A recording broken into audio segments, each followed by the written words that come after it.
Hey guys, how y'all doing today? My name is Franchise Fanatic and welcome back to the channel. And today for you guys, this is another Marvel movie review. This is actually the last film of the MCU Phase 1. And then again, we're going to take a little bit of a break, review, and watch all the Harry Potter movies, and then go back to Phase 2 with Iron Man 3. And of course, we're talking about Marvel's The Avengers. Now, this film was actually the first MCU movie I ever saw on this DVD, this exact same DVD. I got it in 2013. The movie came out in 2012. And the reason why I got this movie was actually, I wasn't really allowed to watch the MCU because it's not a movie franchise for children. And I was, I don't know, maybe 12 or something like that at the time. Of course, 13, it's PG-13. I think that's when I saw it, obviously. But I actually have a Lego Marvel thingy in there, so that's pretty effing cool. You know, I think I got this off of one of the Lego sets that I had. And it was promoting Lego Marvel Superheroes 1. So I figured, that's kind of a cool little, I don't know, nostalgia thing there. But, so the movie holds a lot of nostalgia for me, not in terms of just Lego Marvel, but also in terms of really, also not even the MCU, but also the wider Marvel universe, just Marvel as a franchise itself. This is really, besides Lego Marvel, this is really the movie that kind of kickstarted my love for Marvel. And, looking back at it really for, I think the first time actually as like a reviewer, I have some issues, and we're going to get into that. But this movie is, as Joss Whedon once said, it's unprecedented in its scope. And it's still not as, it's obviously not as crazy as Infinity War Endgame, but, for 2012, this movie came out, this was the culmination of many different movies and many different plot points kind of in one collective film. And in that, aspect, it totally works. It blew me out of the water.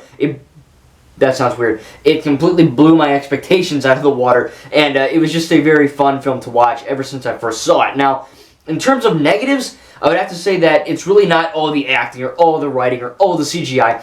It's kind of just Joss Whedon being Joss Whedon. Some Marvel movies have some quips and some this and some that, but this movie has a lot of quips and a lot of, you'll have freaking Tony Stark be like, I'm Tony Stark, whatever, and then you have Black Widow going like, oh, yeah, okay, or you have like Thor like, oh, you're petty and tiny, stuff like that, and it's funny, but everyone's quipping every 5 seconds, you know what I mean, and there are certain shots where, like Black Widow, yeah, she's sexy, we know it, but it's like Joss Whedon is like, look at her, she's so hot, because every time we see a thing of her, like, freaking New York, and I hate bringing up 9/11 because it's a horrible, shitty event, but really, if you think about it, this movie is 9/11 times like 100. A billion buildings crumble, people die. It's a very traumatic event, not only for the Avenger characters, which we'll see in Iron Man 3, how Tony Stark kind of deals with it, but also just for the people of New York.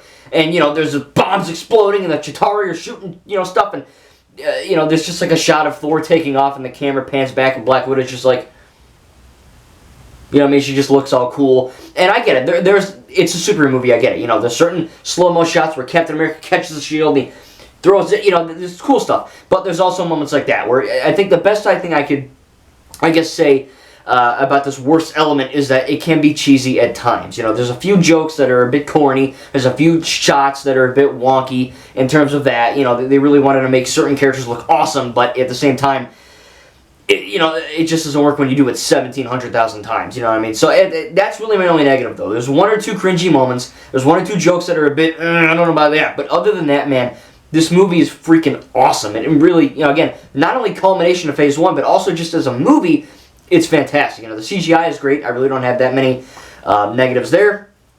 I think that, Loki, this is actually the first time me watching this film knowing that Loki was actually under control of the Tesseract, a.k.a. the Mind Stone. So, because in Thor 1, he's a bad guy, but he's not like a genocidal maniac. I guess he is. But, he's not like the most evil guy in the world. He's not Thanos. He's not whatever.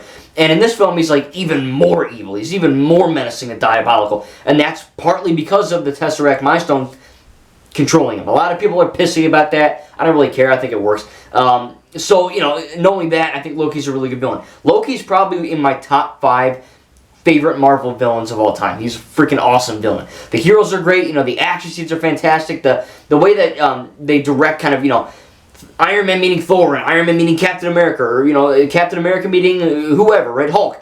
Thor meeting Hulk.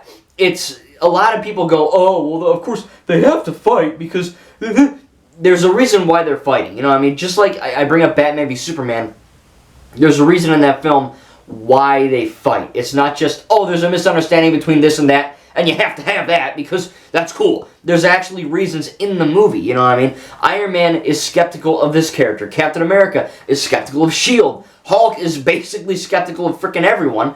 Mark Ruffalo did a great job. I think Edward Norton's good, but, of course we've seen more of Mark Ruffalo, but he was good in this film. So everyone kind of has their reason. Thor, at first he doesn't want anything to effing do with the Avengers. He just wants Loki, and he wants to poop on out of there, back to Asgard, and basically tattletale on him, tell Odin, this guy's an A.O., lock him up, But Iron Man wants Loki because we need to get information about the Tesseract and the Chitauri and all this other stuff. So, tensions arise in this film.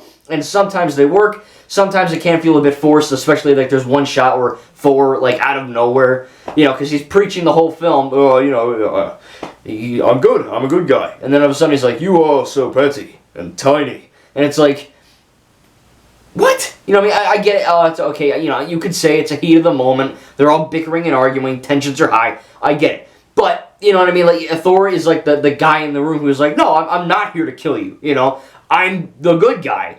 And then all of a sudden he's like, you're petty, which they are, and tiny. I don't like that. And tiny. You know what I mean? There's a few scriptings that are a bit wonky, and that's one, because it's like, what does that mean? You know what I mean? Is he just like, you're the same height as, like, Captain America, and if you mean metaphorically tiny, I guess, but again, you're not bad, or, it sounds very menacing of Thor to say that, and I know it's a heat of the battle thing, I get it, they're arguing, but I don't know, I found that kind of weird.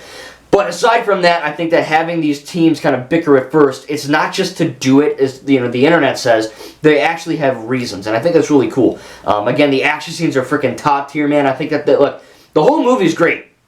Really good set pieces. Loki's a good villain. They're setting up good stuff. There's good character moments. It's really cool to see them all come together. It's actually a good plot. We have some character arcs I wouldn't say an arc, but a character moment for Natasha and even Clint. Lots of cool stuff there. And then, we get to this epic final battle of New York where the Avengers come together in that awesome wide shot. And it's just a beautiful, beautiful shot, man. The music is some of the best music probably ever put to cinema. Like, it is...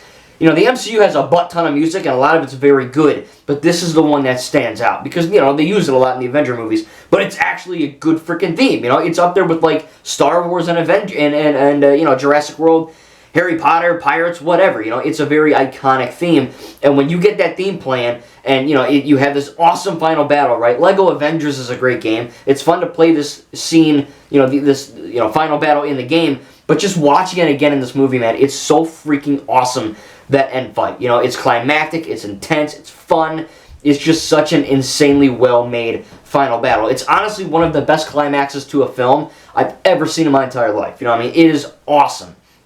Everything works. The action's on point. The humor, when it's there, is on point for these, this last battle. I basically consider the final battles to start when Iron Man goes, son of a bitch. He walks out the screen. When we see Loki in Stark Tower, and then, Iron Man's getting his suit off and he's talking, offering him a drink.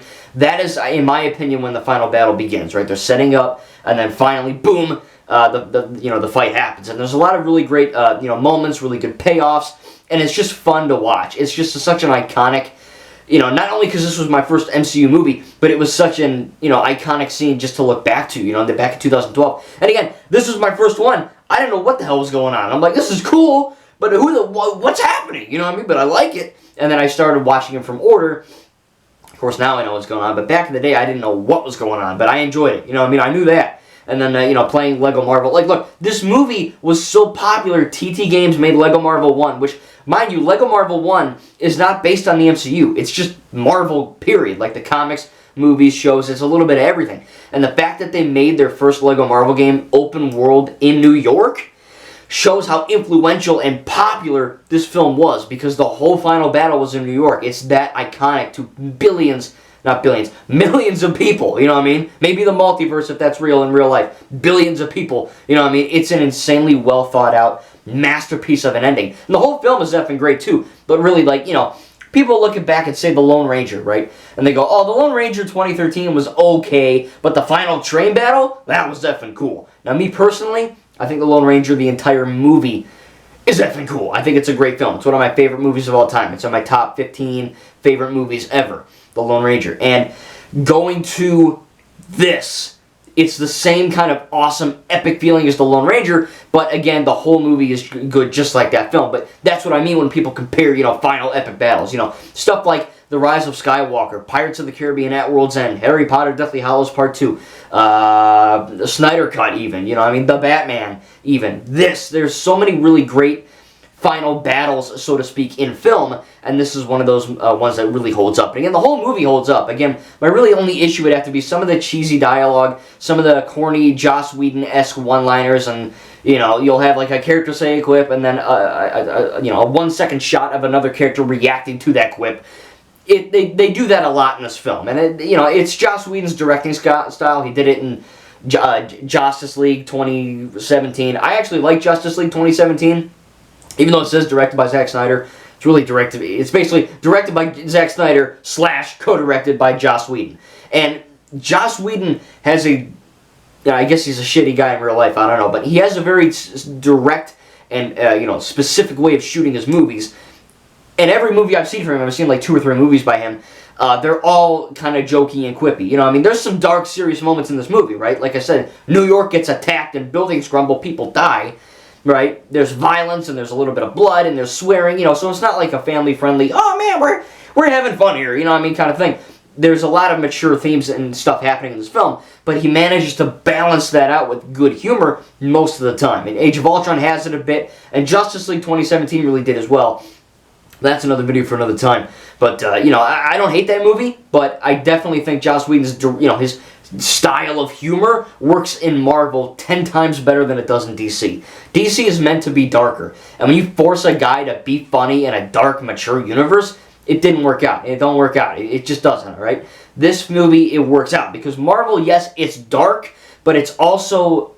Marvel is more of like the fun side of superheroes.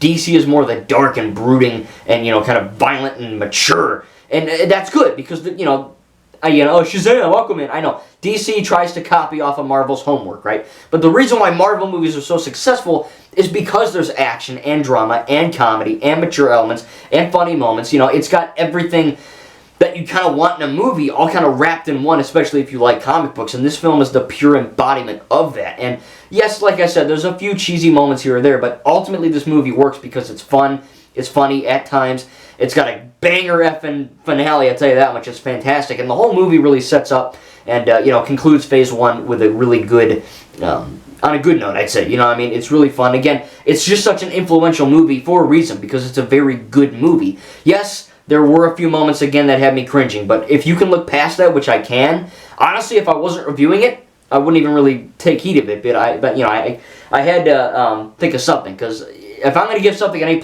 I really have to think, there's nothing that's wrong with this movie, in my opinion. Like, I loved everything about it. And I didn't love everything about this movie. Like I said, there's a few cringy things in there. But honestly, man, The Avengers is such a fun movie, such an intense and epic movie. And again, that final battle is so freaking spectacular. It's fantastic. The whole movie is as well, but really that's, that is like the whole movie is like up here, and then the final is like way up, finale is like way up there. It's like touching the ceiling. It's fantastic. And, I'm going to give Marvel's The Avengers, I'll probably give it an A. It's very close to an A+. Again, there's a few little cringy moments in there, some certain shots that are a bit weird. Like I said, Black Widow's, like there's a bomb going off and she's just looking all hot into the camera. I get it. She's hot. You don't need to like emphasize her face every 5 seconds that she's on screen, And I get it. That's just how they did it. I understand why they did it, but at the same time, it's, it's like, okay, we get it, what I mean? Move on. Other than that, though, I really did enjoy it, and, that's all I can really say on that. But we're going to be going to Phase 2 soon with Iron Man 3. But first, again, we're going to move on to all the Harry Potter films. I am going to Universal, if you guys didn't already know from my previous videos when I said it. So in preparation for that, I'm going to be watching all the Harry Potter films, and I will be reviewing them. I did a little poll in my community tab, and a lot of you guys voted that I should re-review them. I think I already did review them, but hey, maybe my opinions will change. Who knows? I can't wait to do the Harry Potter, the Wizarding World, I don't want to say saga, but the Wizarding World franchise with Harry Potter and the Sorcerer's Stone coming soon. I'll watch that hopefully in a day or two. I'm also going to be reviewing She-Hulk Episode 1. So look forward to that. Again, man, look, Phase 1 is awesome. It's very nostalgic to me, and it's very, very solid. I think, probably the weakest film is The Incredible Hulk, but that's not even a bad movie, It would probably go, I think it'd go Avengers 1, maybe Iron Man 1, Captain America, Thor, Iron Man 2, Incredible Hulk. You know, I mean, it's a tough one because I really do enjoy them all, even Hulk. But you know, this is the best one for sure out of Phase 1 in my opinion. I mean, it's got everything you want in a Marvel film, and it's just such a nostalgic film. It really hits me every time I see it, especially that final battle, man. That shot where they're, you know, the one shot where they're all getting their, you know, Black Widow's loading the gun and Hulk's roaring. You know, it hypes you up. It's really cool stuff, and you know, it's a reason. It's a big reason, in fact, probably the only reason, besides Lego Marvel 1, why I even got into Marvel. Because I was like, oh, there's a Lego Marvel game coming up. Guess I should watch the Avengers. Everyone's raving about that. And, you know, I was like, oh, this is pretty effing cool. And then I got a Marvel book from Kohl's, I remember. I got a Marvel book from Target. And then I got this giant effing Marvel encyclopedia that's, like, bigger than the Bible even. You know what I mean? It's a big, big book. And then I got Lego Marvel, and then it all kind of, you know, snowballed into this massive love for the Marvel franchise. And I'm very glad that Lego Marvel was made, and I'm glad that the Avengers was made. Even though I watched it in order, I didn't know what was going on. This film is basically the main reason why I love Marvel so much. And, you know, I'm very happy that I saw it. And, you know, it's a great film. It holds up. And, again, seeing it on Disney Plus and HD was really cool as well. As you saw, I have it on DVD. I got to get it on Blu-ray soon. Anyway, hope you guys enjoyed this little review of the Avengers. It's a very close film to my heart in terms of Marvel lore. And, you know, it's just a great movie, you know. Yes, there's little hitches along the way. Of course, that's why I give it an A, not an A+, but it's just shy of being a perfect Marvel movie. And it really hits every note that you'd want it to hit for the most part. And I'm very, very lucky that, you know, like, all this stuff has been paid off with Endgame. Or, you know, Shang-Chi or Spider-Man No Way Home, you know. When this came out, it was like, you know, everyone at the time was like, oh, man, New York, Loki, Chitauri, Thanos is in the end, you know? I mean, how can it get bigger and more crazy and epic than this? And Marvel just continues to one-up itself. So hopefully they continue to do that. And for right now, though, I think The Avengers is a very good film, and I cannot wait to start Phase 2, hopefully pretty soon. Thank you, guys, and we'll see you in the next video.